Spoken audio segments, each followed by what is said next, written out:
Okay, so now we finished the opposite side, our left side.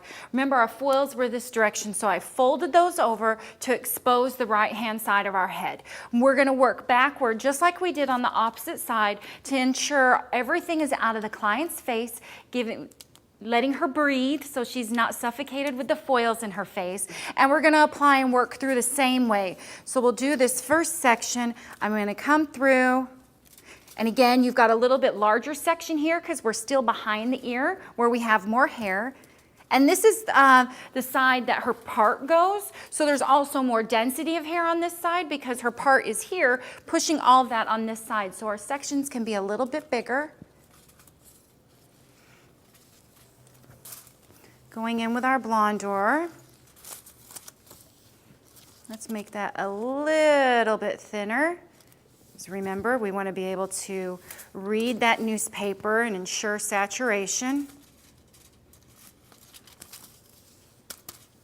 Okay, so we're going to take our foil again, right up underneath that section.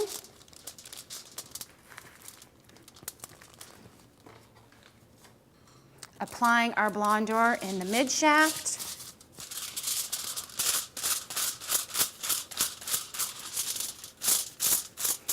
Saturating that blondoir right into the hair.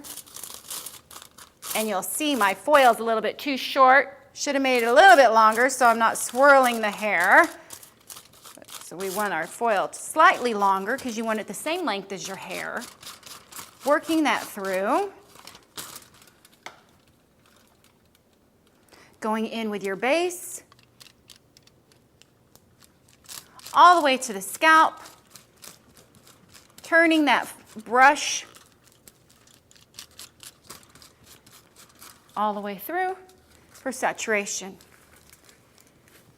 And again, we're going to work through this section the same way we did before, doing our blondoir, our medium, and our blondoir, working our way to the front of the face, getting those smaller, thinner sections each time.